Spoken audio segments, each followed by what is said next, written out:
Welcome to an 8-minute abs workout, intermediate level. We'll start in quadruped position on our hands and knees, and inhale to cow, exhale to cat.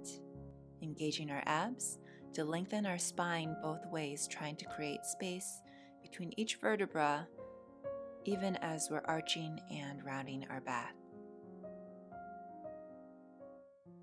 Good. As you inhale to cow, expand the shoulders, open the chest.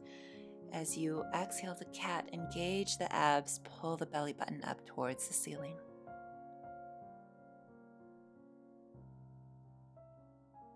Staying in quadruped position, let's come into bird dogs, alternating sides. So we're reaching our opposite arm and leg away from each other and then switching back and forth. Keeping our abs engaged, we can help stabilize our hips a little more. It's almost as if you're balancing a yoga block or a tennis ball on your lower back and you're trying to make sure it doesn't wobble or roll off. You feel your abs engage and your glutes engage to help lift the leg and also stabilize the hips.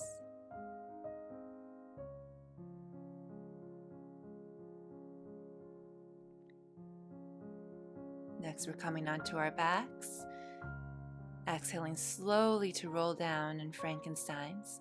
Inhale at the bottom and exhale very slowly, roll on up using no momentum.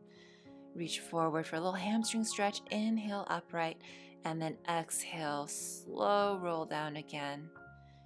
Trying to find some spinal articulation here, controlling our movement at each level of each vertebra.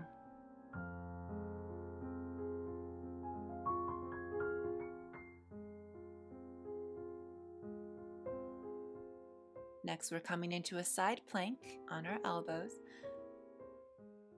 aligning the elbow underneath the shoulder on the supporting side and reaching the top arm up towards the ceiling. Flex the feet, engage the abs. Try to keep your hips stacked on top of each other as if you're between two panes of glass, and you're lifting your hips up so that your lower calf is not dragging on the ground. Everything is lifted. Only your forearm and the side of your foot is touching the mat. Good, and we'll go ahead and switch sides. Remember to breathe here, and sometimes you can feel like your head may be sticking forward or your neck may be sticking forward. You want to try to keep everything in a neutral spine position, even though you're tilted sideways in this side plank. It's also important to keep your shoulder blades away from your ears so that you keep the work in the big muscles and not the small muscles like your traps, upper traps. Good. That means you can hold this position for longer. Next, we're going to come into a knee plank and then use your abs to stabilize your hips and alternate tapping one hand toward the opposite shoulder. Good. And remember to breathe here. This is a good exercise for both the abs and the arms and shoulders. One of many stability exercises that we will work on in this video.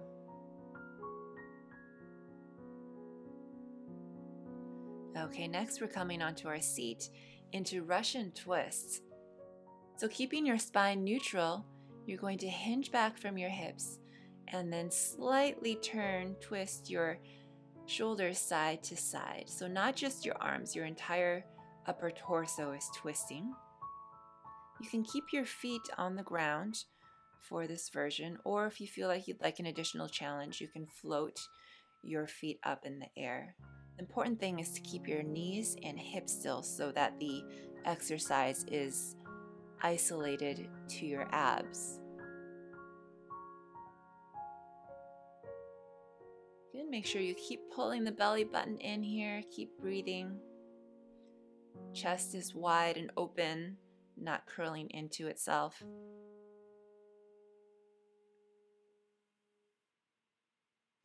Great work.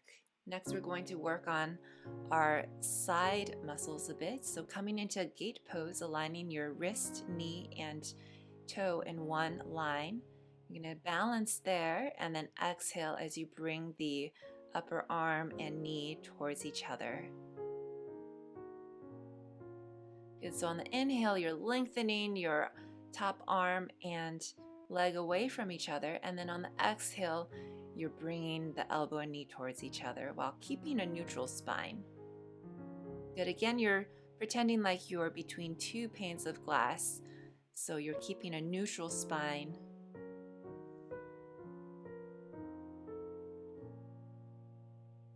Good. We'll repeat this on the other side. Same thing here. So make sure your shoulder blades too, just like in the side plank, are not creeping up towards your ears. Good.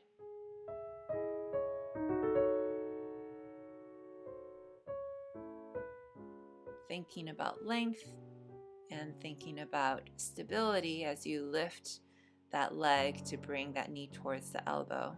That's probably where the stability is challenged the most. And find all those little stabilizer muscles that can activate to help keep you balanced. Next, we'll come into a boat pose. So have a seat, keep your spine neutral, engage your abs, and slightly hinge back from your hips as you lift, as you float the legs up.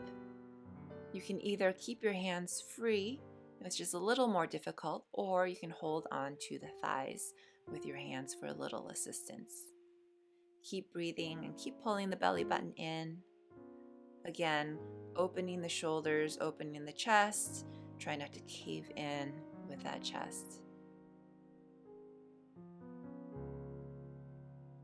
Good, and we're almost done. So the last exercise we'll do is a high plank. Engage your abs there, and then exhale back to child's pose. Inhale, engage the abs, move forward as you lift your knees up into that high plank, and then exhale as you lower the knees and shift the hips back towards your heels.